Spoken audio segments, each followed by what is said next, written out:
Namo Loe Savarigantanam, Namo Loe Savarigantanam, Namo Loe Savayiriyam, Namo Loe Savajayanam, Namo Loe Savatrikavati Savanam, Omkaramindu Sanyupantyam Jayanti Yogina, Kamadam Okshadam Jai Omkaraya Namo Namo, Manganam Bhagavanu Manganam Uttamam, Mangalam Kunkondari Ujendra Musa Mangalam Namasana Sada.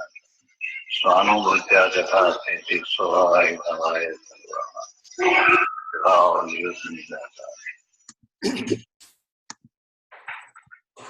All right, we will be starting now here. Gatha 3.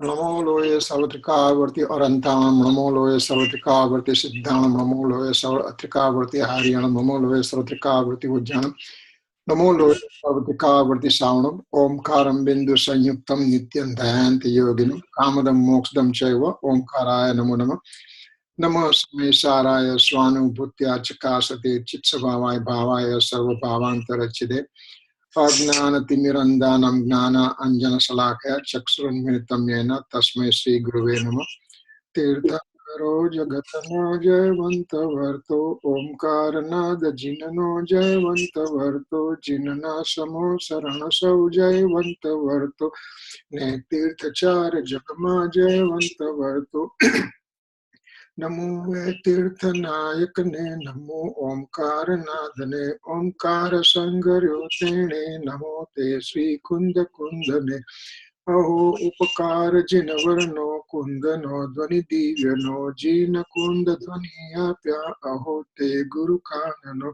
Aho Te Bhagavati Matano Dhruva Chalane Anupama Gati Pamela Sarve Siddhane Vandi Kaho Sutta Kevali Bhasita Asamaya Prabhrata Are Hu Eka Suddha Sada Arupi Jnana Darshanamaya Khare Kai Anyate Marujari Paramanu Matra Nathiyare Om Namah Siddhebhyo Om Namah Siddhebhyo Om Suddhatmane Namaha. Jai Jinendra, everybody. So we are on stanza number 3. This is the slide number 28 that we are going to start. So far, what we have taught in last couple of times, in the stanza number 3, what comes? Basically, it says that first stanza was the invocation of blessing. And author says that I'm establishing all the infinite liberated Siddha Bhagavan in my mode. And by saying that, thereafter he says, next thing is, what is the Swasamay and Parasamay? What does it mean by engrossment in the self? And what does it mean by engrossment in the alien objects?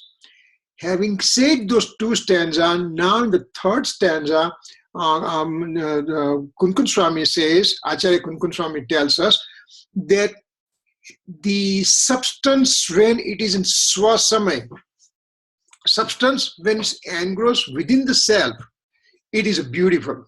It has beauty of its own. And when substance gets engrossed in the alien nature, then it is not beauty. It's not beautiful at all. And now we are going further, and he comes to definition of Praman and Nai, of comprehensive knowledge and partial point of view. This is extremely detailed. We will not be able to touch all the aspects. But as we are progressing in our next stanza and thereafter and everything, more and more ideas will get clarified. But over here, it just tells in some kind of a preliminary nature that Gurudev is a very intelligently just put this subject, which is not of the stanza number 3 subject, but he's throwing that subject for us to know that, hey, you know what? If you want to know Samaysar, if you want to know your own soul, you have to know Praman and Nai.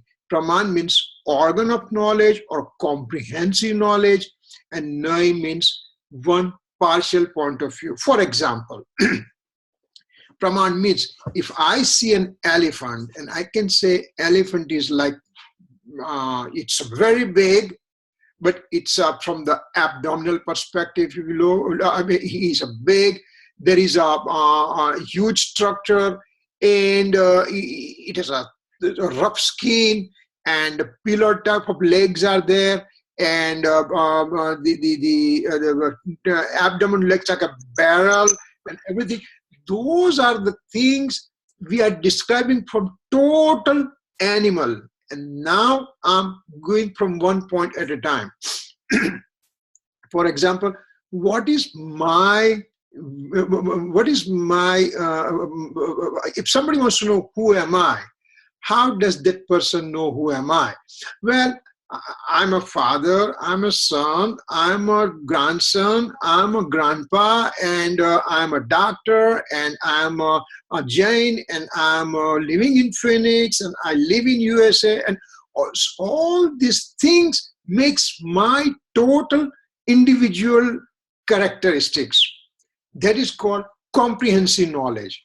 And when there is comprehensive knowledge is given, then depending on which subject you are talking about right now, if we are talking from Jain perspective, Swadhay perspective, then this guy is reading Jain scripture. The person knows me completely. Who am I? Whose father am I? Whose son am I? Whose grandpa am I? Whose grandson am I? What kind of practice I was doing? Where I'm living? All those things he knows about it. There's a comprehensive knowledge, and out of which right now, 9 o'clock night, New York Times, on Wednesday, we are doing Swadhay. So he is a Jain person, and we are doing Swadhay. So this is my recognition that way. So that is called Praman and Nai. Praman is comprehensive knowledge, and Nai is a partial point of view. You make one thing principal and everything else is secondary. When I am in Swadhyay, I am in Samaysar Swadhyay, at that time, all my other things have become second. They are not gone, but they're secondary in nature. When we are talking about family and everything, oh, you are Kirit. Are you Prabhudas's son? Yes, I'm the son of Prabhudas from Baroda. So now, at that time, my recognition is occurring through my father. Or somebody says, oh, are you Rishi's dad? Yes. So I'm recognized as Rishi's dad. Means all other things are secondary and one thing is given primary thing. And that is called Nai. So let's see what author wants to try to tell us over here. Let me minimize this, guys. Okay. So,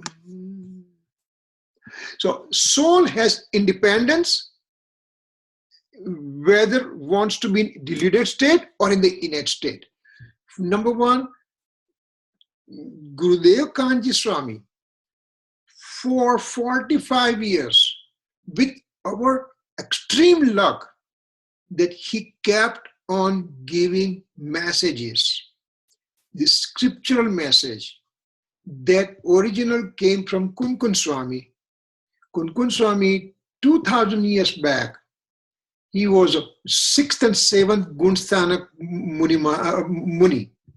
And he also has extraordinary capacity So through this capacity, Kunkun Swami, with his own body, he went to Magdakshatra. It is not possible for average person to travel that much. But because he had that extraordinary capacity, so he traveled to Magdakshatra. We are in Bharatkshetra, southern part of the Jambudvip. On the northern part of the Jambudvip is a Airavat Kshetra. And in the middle, there is a Magdakshatra. Magdakshatra always has Tirthankars. So right now, the Simanda Swami is one of the Tirthankar there. Simanda Swami is there since 18th or 19th Tirthankar of our Chaubisi here.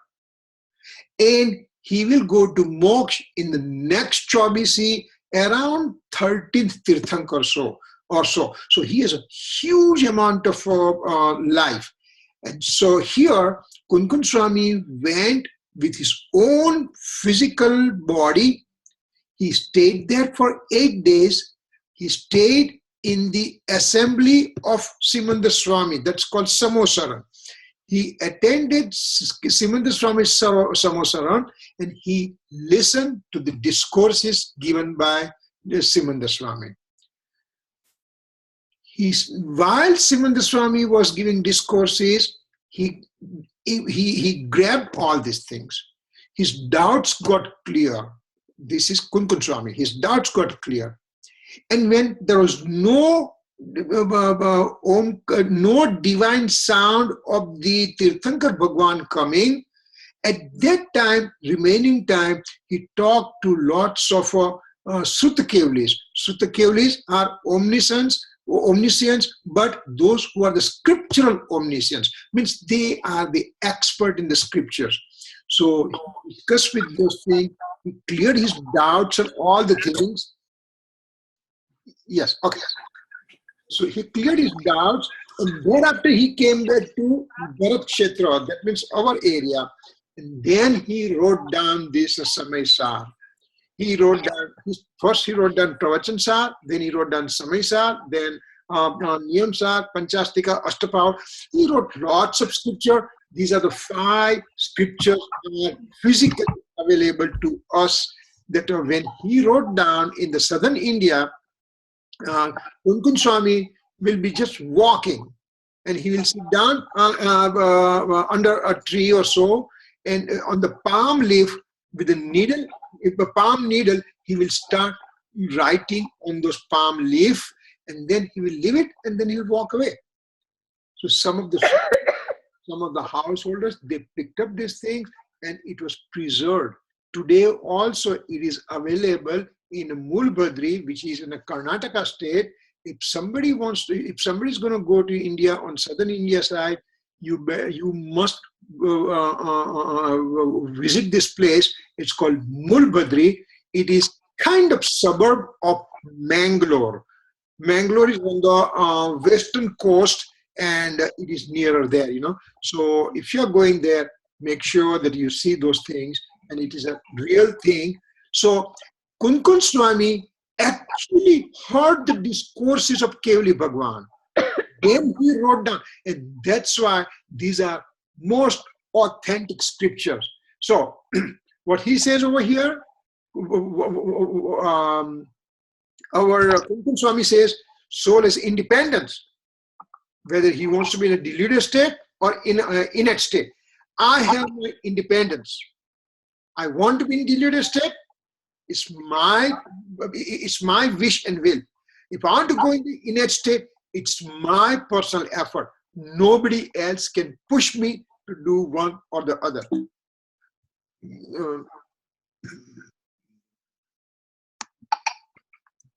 So someone wrongly believes, now this is very important, sir. Someone wrongly believes then act can occur with principal cause as well as instrumental cause.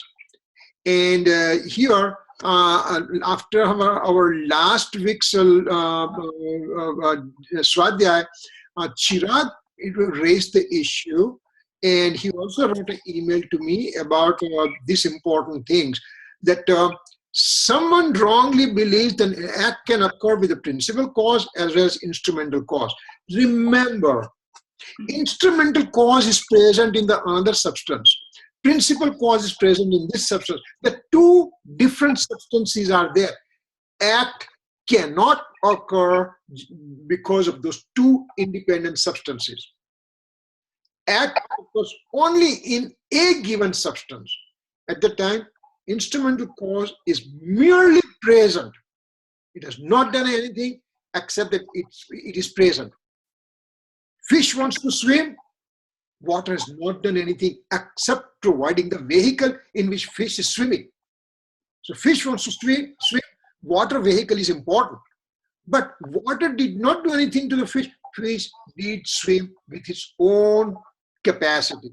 So here, I believe that act is getting done by principal cause as well as instrumental cause. It is dead wrong statement. This is not anekantvad. Some people believe that this is anekantvad. Well, principal cause is also the reason, instrumental cause is also the reason, and act is getting done. This is fallacy of multiplicity of a point of view. This is not actually multiplicity point of view. So let's finish this slide and then we'll go deeper in the multiplicity point of view. So this is a wrong concept. Real multiplicity point of view means the act is getting done by principal cause and not by instrumental cause. See what happened here? Act is getting done by principal cause, affirmative statement, and not by instrumental cause, negation statement. So affirmation and negation both are present in the soul substance. So here, our multiplicity point of view definition. Multiplicity point of view, anekant definition is when two exactly opposite things are present in a given substance, then it is called multiplicity point of view. Nitya, anitya, permanency, transiency. When there is permanency, then transiency also is present. That is present in a given substance. That's why it's a multiplicity point of view. I can't bring two different substances and just say it's a multiplicity point of view. Chirag raised a very good question last week, and he said that let's take, if this has become very abstract, to explain to a regular lay person about multiplicity point of view, how can we explain? And he said that if there is an orange, then we can say orange has a multiple infinite attributes, out of which orange is an orange color, okay? Orange is sweet, okay? Orange also has slightly sour taste, okay? Orange juice has an orange color, okay? Orange also has a pulp and everything. So all these things you're describing in a given substance, in the orange. And that's why it can also be called multiplicity point of view. The standard definition, the anekant means anek, ant. If anek means more than one, ek means one, anek means more than one. If anek means if we just say two, if anek means if we take two, then ant means dharma. Ant means it's a specific characteristics is called dharma. If we take anek means two, then ant means the specific characteristics. So when two properties are taken, then specific characteristics are in the form of affirmation and negation present in a given substance. Now, if we take anekant definition, I say anek means infinite, then ant means attributes. So So soul has infinite attributes, and the way we describe about orange, out of infinite attributes, we describe 4 or 5 or 6, whatever. So that is also called anekant. So anekant, there's 2 definitions. Once again, when we take only anek means 2 substance, then on this ant means dharma. Dharma means it's a specific characteristics present in a given substance. Actually, meaning of dharma is somewhat very detailed. Dharma means not religion.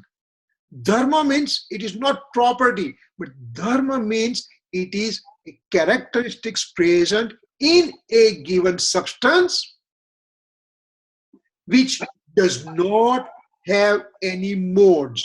For example, once again, dharma means a characteristics present in a substance, but this characteristics does not have its mode.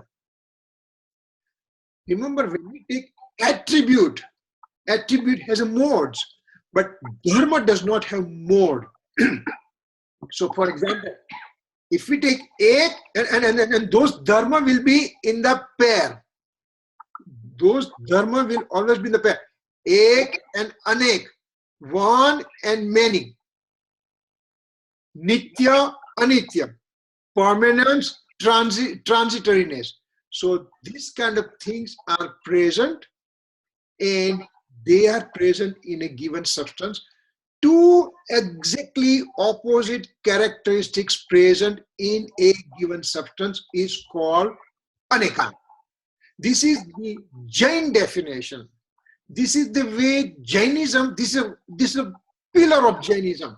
If somebody, we have one of our good friend, Dr. Dilip Bobra, and you know Arvind Bobra, his father, and he had an elevator speech. If you're in the elevator, somebody said, "Oh, are you Jain?" Yes. What is Jainism? So by the time you have to give such a short way whole definition of Jainism, that Jainism believes in non-violence, non-possessions, and multiplicity point of view.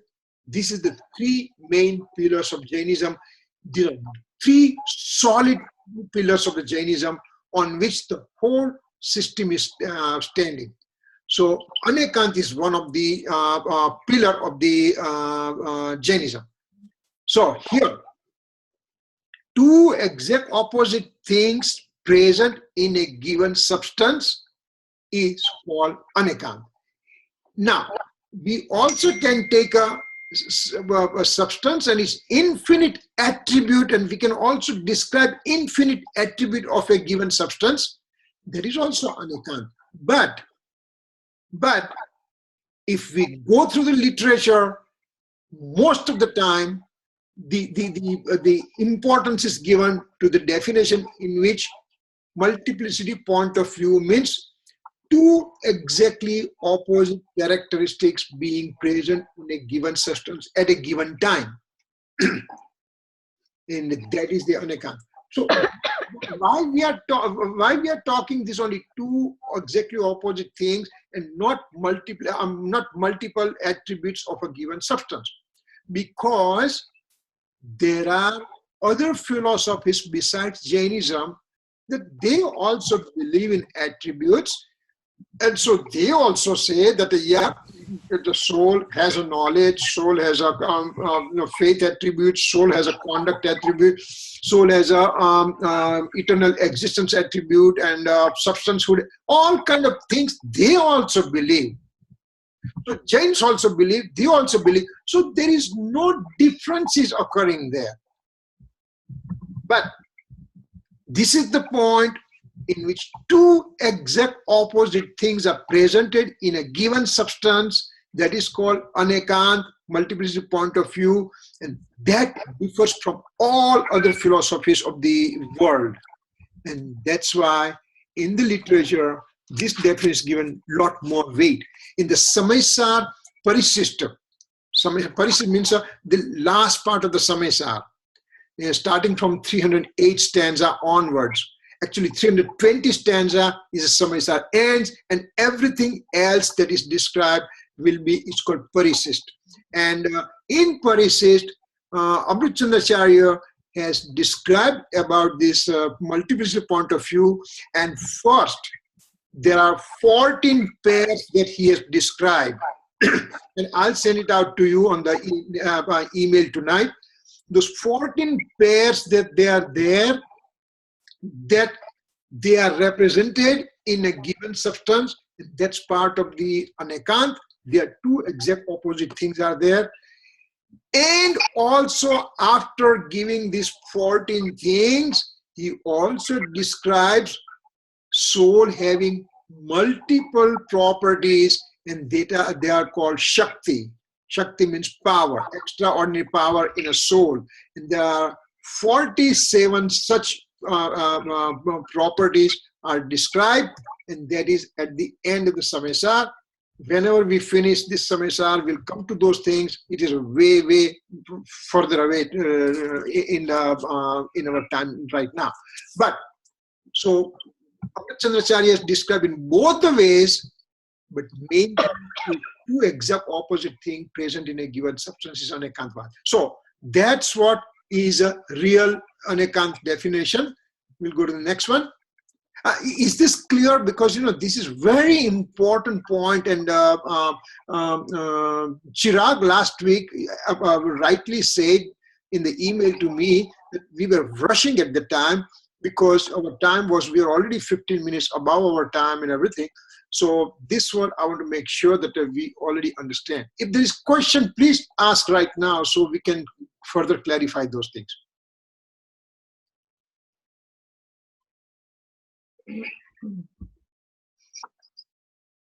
No? Yes? Okay. Then further now.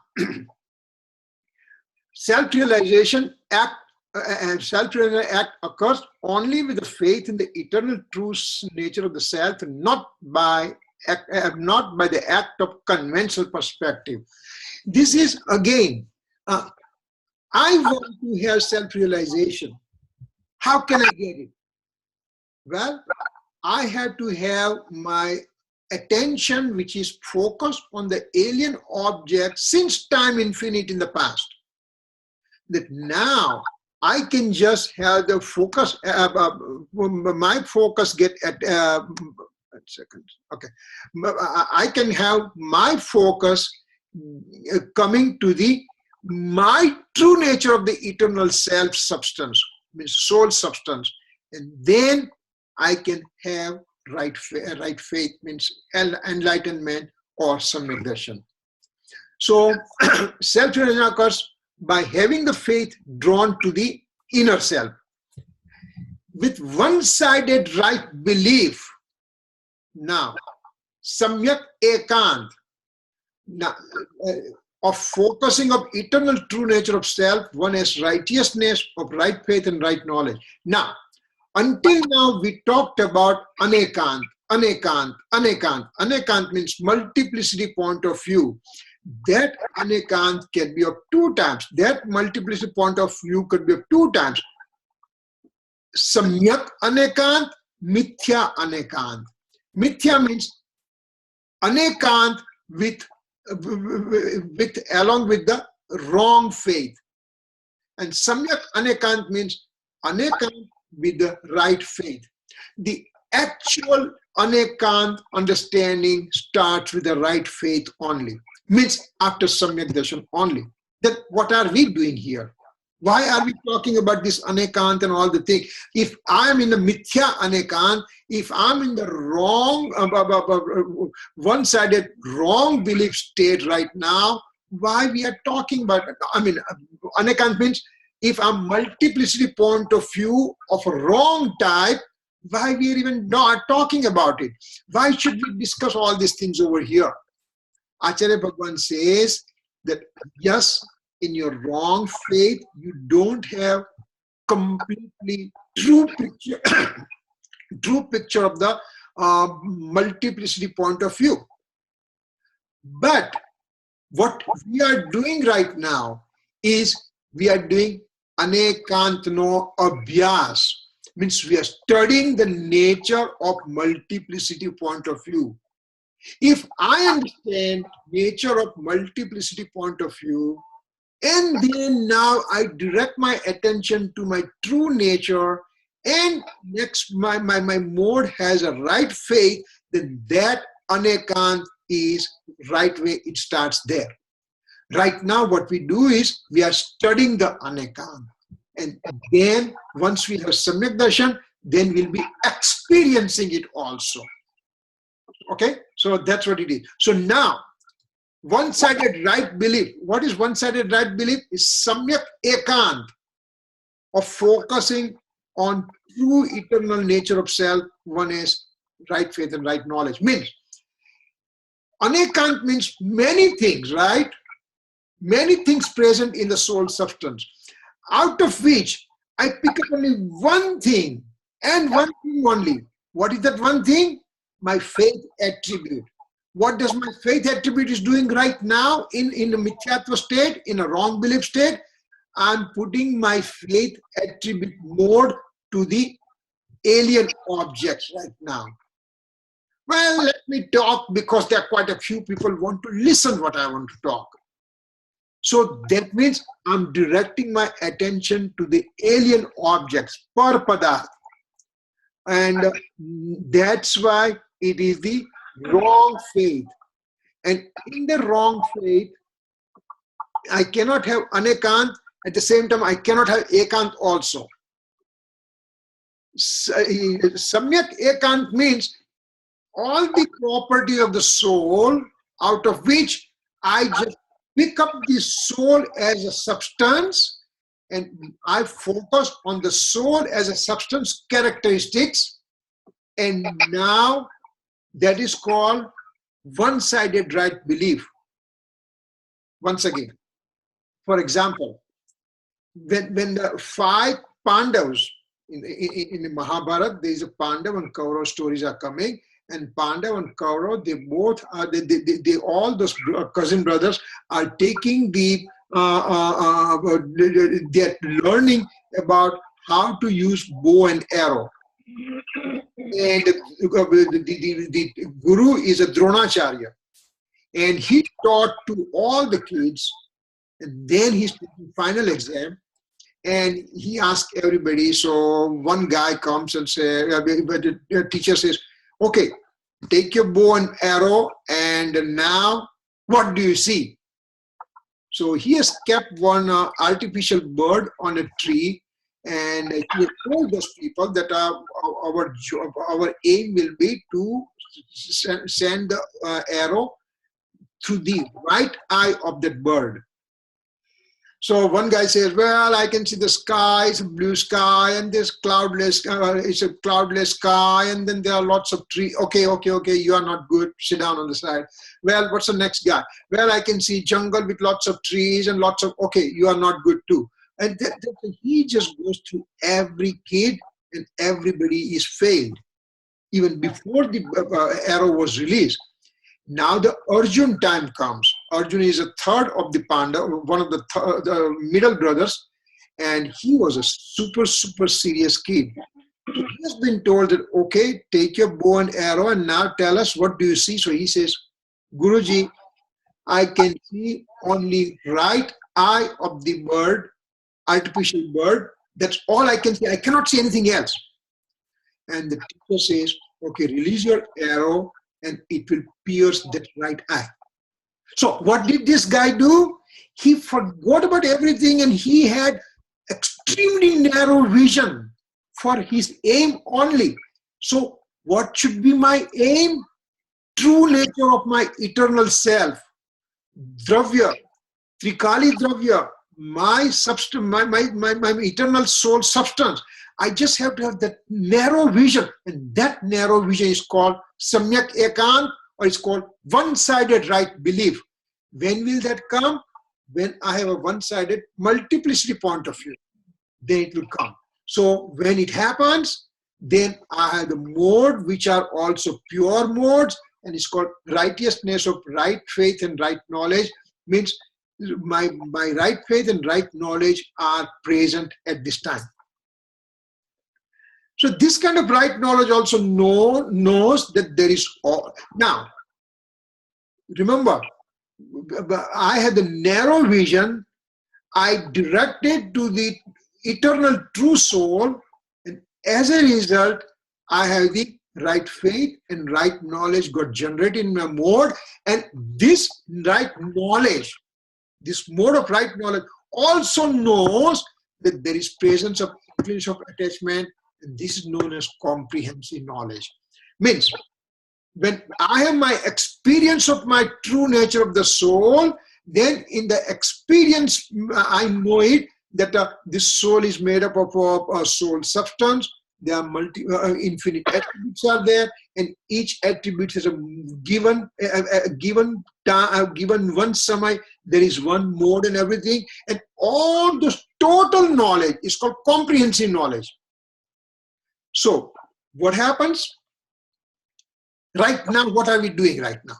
What are we doing? In the sense, we are gathering information about the soul substance. What are we gathering? What kind of information we are gathering? Well, soul is a substance. Soul is an eternal substance. Soul is never was created, will never be destroyed. And soul has infinite attributes are there. And all those attributes are also, they are there eternally present in the soul substance. And each time mode occurs, this mode can be muted mode, or it could be the innate state mode. All those gathering of the information, I have it about the soul substance. After gathering all this information, now I say, but I want to obtain right faith. How can I get it? Well, now you narrow your focus. Out of all the things you knew about the soul as a total comprehensive knowledge, now you direct your attention to the eternal soul substance only. When I do that, then I get the right knowledge and right faith. And in that right knowledge, I also end up knowing the whole soul structure. So I started with knowing the whole soul substance. Then I narrowed down my vision and focus to the soul, eternal soul substance. And when I do that, then some version is produced. I get experience of my true self. And in that true self, I can understand the total amount of a soul as a substance, attribute, modes, and all the things. So it's kind of round thing going. To start with, I had to know everything. Then concentrate on one-sided right belief. With that thing, now I had total experience, and thereafter I end up knowing the whole soul substance with my experience. The first time that when I'm knowing what we are doing right now is trying to understand the soul substance, that is from indirect way we are knowing it. Indirect means I don't have experience.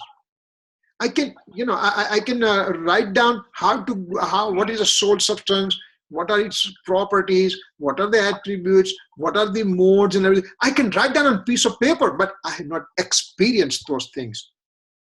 Experience occurs with one-sided right belief, samyak ekant, and once that happens, then with that right knowledge, I know that everything, I know about everything. Because in beginning,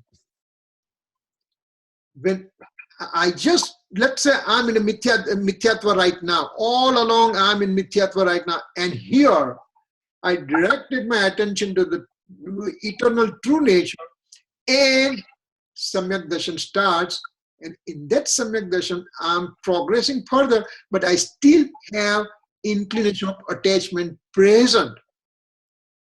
Minor amount, but it's still present. So I at that time, I know that I'm the soul substance. There are attributes, there are modes, And I also have inclination of attachment to the outside material thing, even though I don't want to be in that one, but because of my weakness, I end up joining with the inclination of attachment. But this rag state is so feeble that it doesn't bother me much. So I end up knowing all the things, and that is again comprehensive knowledge. So indirectly, I know comprehensive knowledge, status of the soul. Then I direct my attention to the right-sided belief, one-sided right belief, and with that focusing on the eternal true nature, I get experience of the soul, and now I know everything about my soul with direct experience of myself. That is called comprehensive knowledge and partial point of view. Okay, he continues. Furthermore, this soul knows that comprehensive knowledge, which includes modes of inclination of attachment, is not worshipable. Remember, I still have weakness, and that's why after Samyak Darshan, I am in an inclination of attachment mode, but now I know that they are not worshipable. I don't have to worship them. It's just my weakness, my efforts are not strong enough to stay within my nature, and that's why I'm coming out. And when I'm coming out, I have inclination of attachment, and that is not a worshipable state, a puja nathi. Because in absolute point of view, there is negation of any kind of mode. This state is worshipable. Now, what is this absolute point of view? It's a one-sided right belief. One-sided right belief, what happens? I'm just focusing my attention on the eternal true nature of the self only.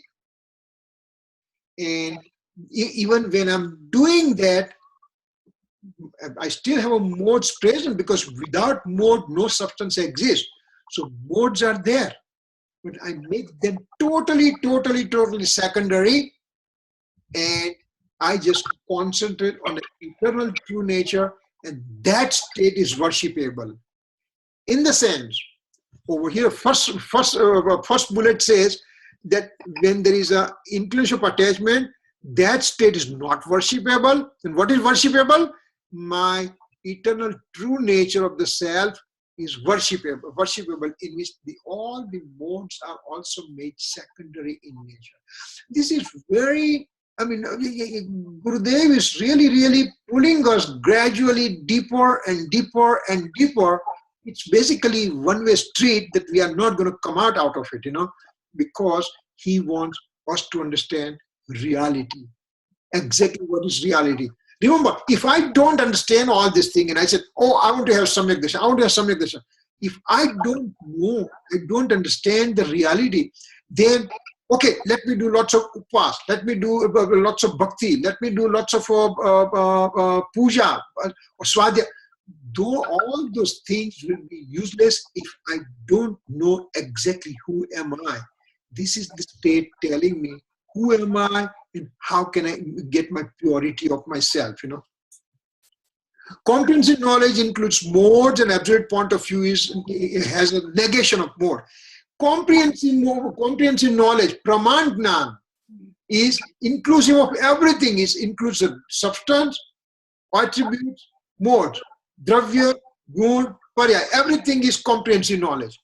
But in an absolute point of view, when I'm directing my attention to my eternal true soul, then all the modes and everything becomes negation. They are there, but I don't pay attention to that. So these are the things that we have to understand. Now, let's see what it. Comprehensive knowledge is good for knowing perspective. Absolute point of view, absolute point is to be worship. In absolute point of view, I'm directing my attention to my eternal true self, and that is worshipable. But in the comprehensive knowledge, I have to know everything. I have to know my true state, who am I, and everything. So who am I comes in the comprehensive state, And so that is, it's okay from knowledge perspective. And absolute point of view is worshipable because it gives the attention to the eternal true self. Gurudev has said, let's take that. Praman Gnan Janva Layak and Nishchay Nahi Adarva Layak Che. This is the same thing in what we spoke over here. That comprehensive knowledge is good for knowledge perspective. Absolute point of view is worshipable. So Praman Gnan Janva Layak and Nishchay Nahi Adarva Layak Che. Gurudev has said beautiful sentence. It's in Gujarati, I'll say, and then we'll try to understand in English. Praman ni bahar jato nahi, and praman ma atakto nahi. Farithi. Praman ni bahar jato nahi, and praman ma atakto nahi. What does it mean? In a comprehensive knowledge, my comprehensive knowledge about myself is what? Soul substance, infinite attributes, and some infinite modes coming from for time infinite. So this is called comprehensive knowledge about myself. Remember, I'm talking about myself only. Soul. Soul has a substance, attribute, mode, and that is called comprehensive knowledge. So you got to know. So pramanma ataktone means you know the comprehensive knowledge, but don't stop there. What do you do? After knowing comprehensive knowledge, what is my aim? What is my narrow vision? What should be my aim to be focused on? It will be focused on my eternal true nature. So don't get out of the comprehensive knowledge, but don't get stuck on the comprehensive knowledge also, because comprehensive knowledge knows everything. We have to know only one thing. My aim has to be directed to the eternal true nature of the soul, and that is that's idea. Know everything, and then direct attention to one only. That's what it is. I mean, we can take example. For example, Ankit started practice. What did he do? He did the analysis that where will I be able to do practice? Where is going to be my clientele? Where is going to be, is it easier for me to travel and all the thing? Is it convenient for the location? All kind of thing that he found it. Now that he started practice, what does he aim? He forgets about everything else, and now he has a narrow vision to treat the patient, and that's all he does. That is his function. But before that, he did lots and lots of analysis and all the things. So same way here, I did complete analysis of my nature of the soul. Everything I knew about comprehensive knowledge. And then I go to the one small, narrow, focused vision, just like that Arjun can see nothing but the right eye of the bird. Same way, I had to have my focus should be narrowed to the complete eternal true nature of the self. So this is Praman and Nai combined together. Now again, this one, independence of all substances, we already talked last week, so we can go a little bit faster probably. Universe is self-regulated, all substances exist eternally, that we already know it. Omniscient Lord has perceived all the universal substances in his knowledge. Now, this is very important word. What does Omniscient Lord know about? Actually, Omniscient Lord is engrossed in his own true nature, which is going to be there forever. So that is the real thing, is called omniscience knowledge. Means the soul is engrossed in its own eternal knowledge, eternal self forever.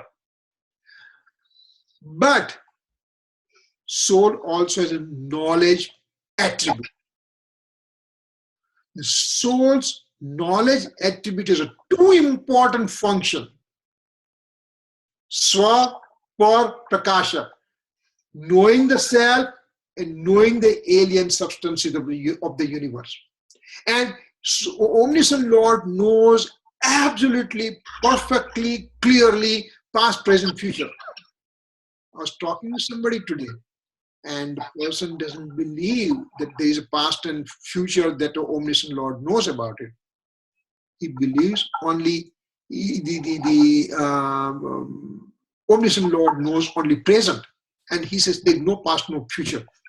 I cannot explain to him. And I said, well, if you are dead set with that idea, I'm not going to argue with you.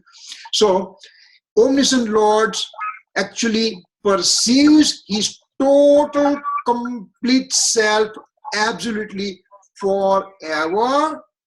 That is the self, knowing the self.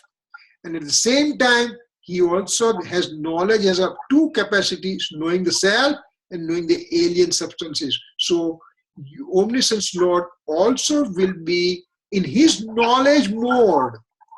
In a omniscient Lord's knowledge mode, there is going to be reflection of the universal substances. Omniscient Lord doesn't say, oh yeah, let me see what people are doing everywhere. No.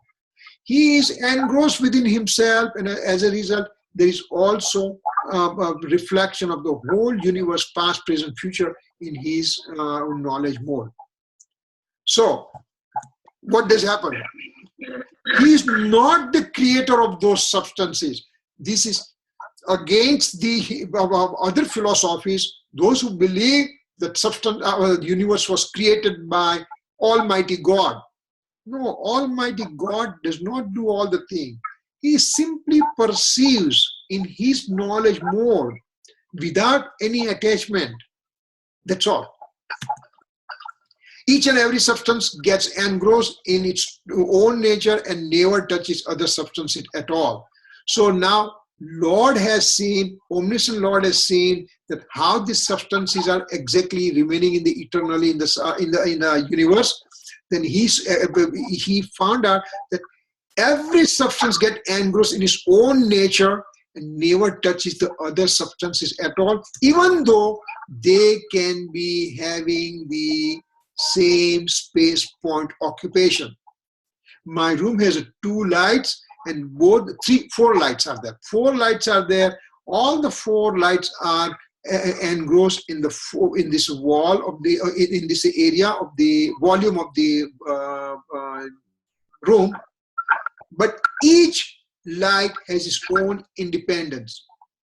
Even though all the 4 lights are occupying same space points, but each light has its own independent existence.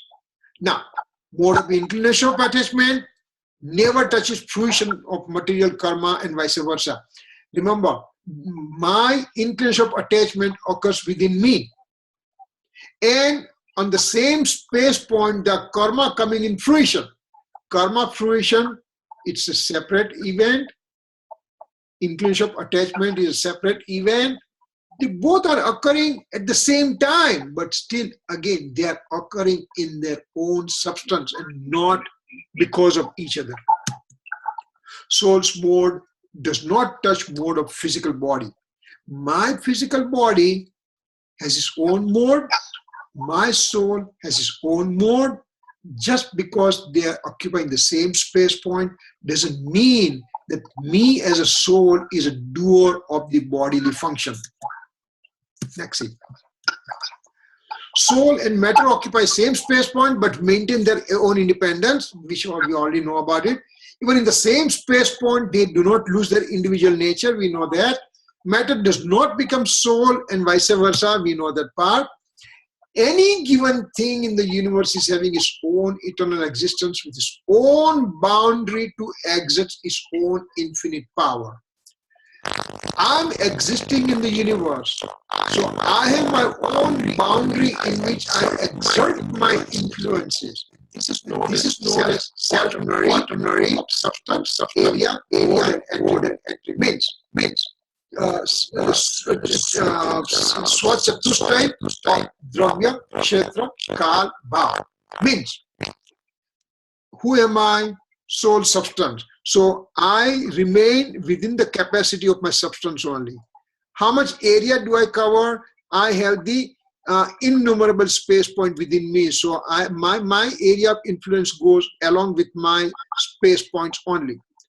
What are my modes? My modes is knowledge mode and faith mode and conduct mode. So I don't do anything besides those modes. And attributes. I cannot do the function of a matter. Matter cannot do function of the soul. And so soul has its own self quaternary in which it has that limitation. Within that limitation, soul has lots of freedom to do lots of things, but again, it does not go out of that boundary.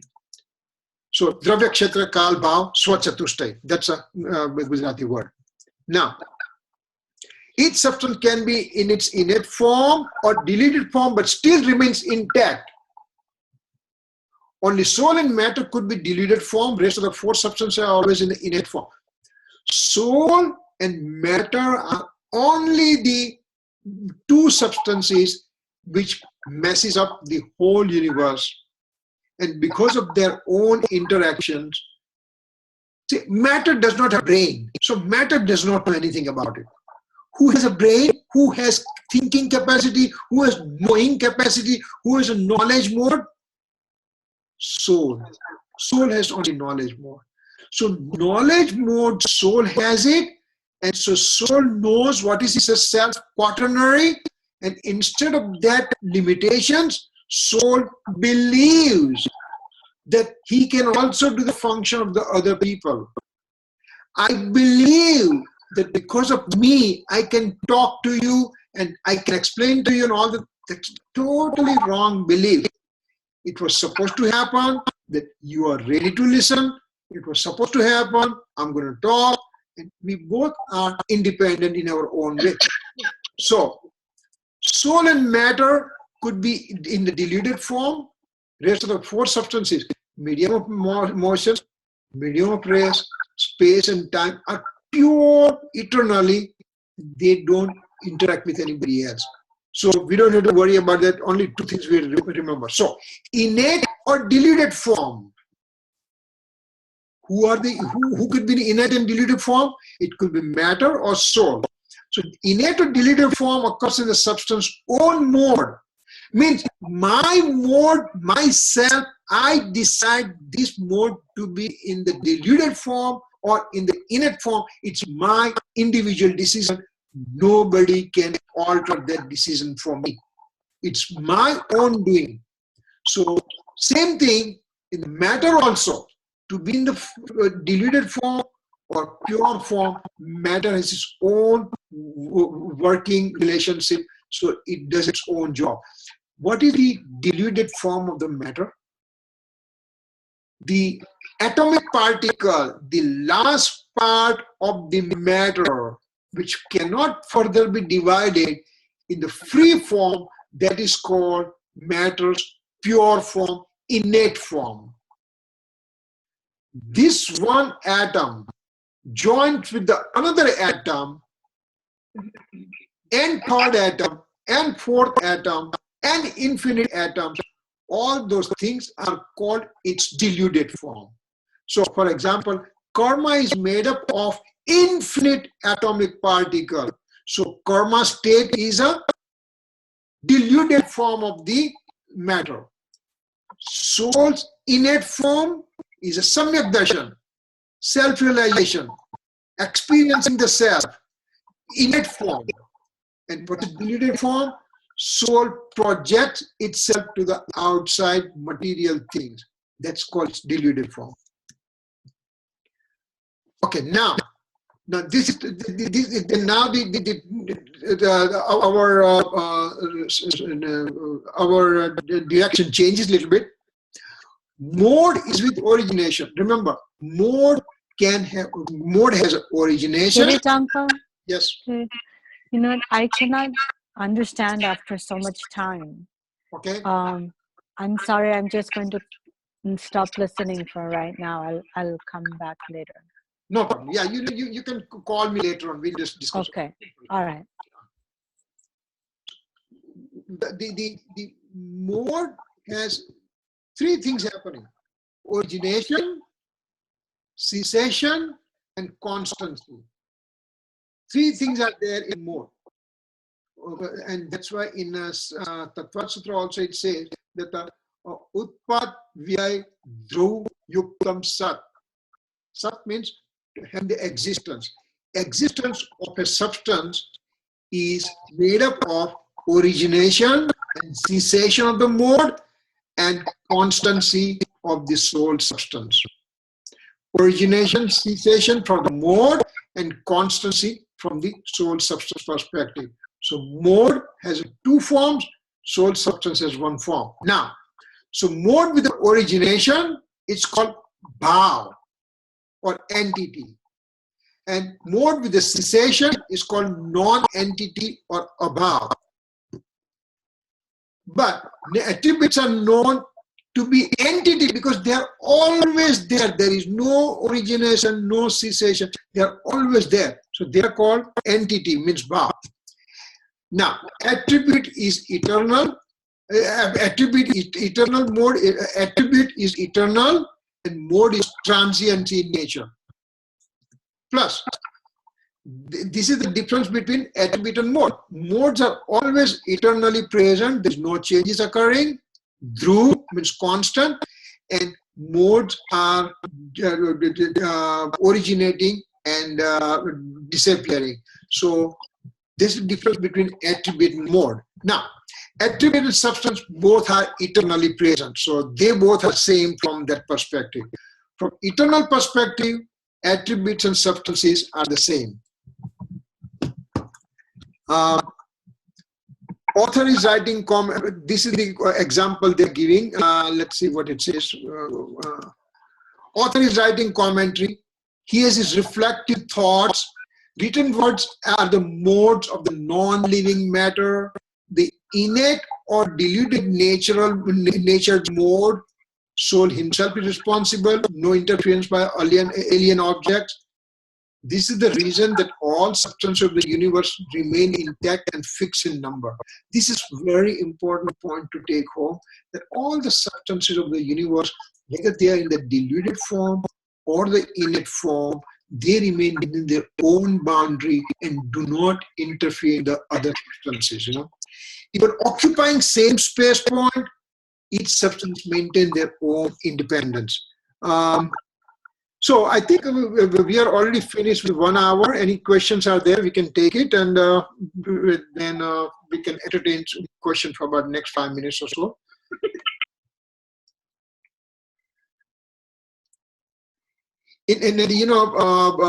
Last week Ankit asked me to go through those 8 pillars of the Samyak Darshan.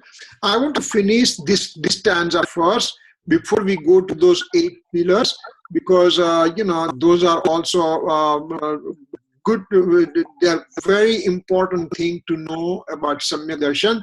So we will be including those kind of topics also. So once we are done with this stanza number 3, then we'll take those things. Okay. All right. Any questions now?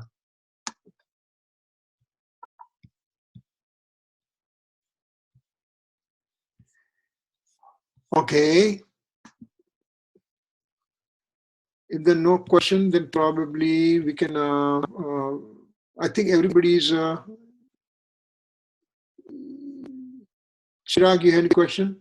No, I'm fine. Okay, all right. Okay, all right. Then we'll just do the closing over here. Sarva Mangala Mangalyam Sarva Kalyana Karakam Pradhanam Sarva Dharmanam Jainam Jaitu Sasanam Jainam Jaitu Sasanam Javani ke Gyan se Suje Lokalo Sovani Mastaka Namo Sada Dehudo. No Bandam Mantra.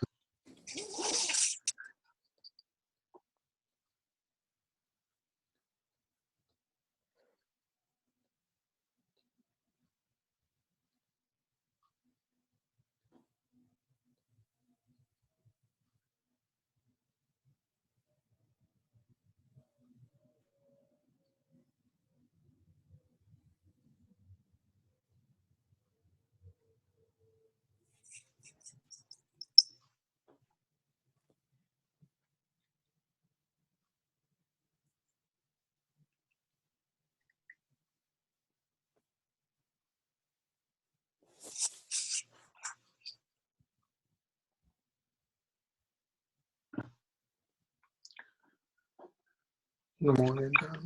Jai Jinendra, everybody. Jai Jai. Okay.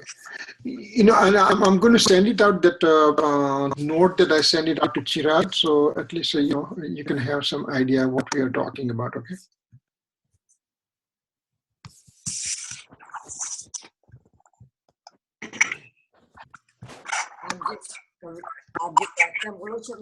So તમે કીધું હતું કે ઓલા 14 pairs તમે મોકલશો. I'm sorry. 14 pairs તમે મોકલશો. Yeah, I'll send 14 pairs also. Okay. Yeah, I'll send it up. Okay. All right. Yeah. Jai Jai.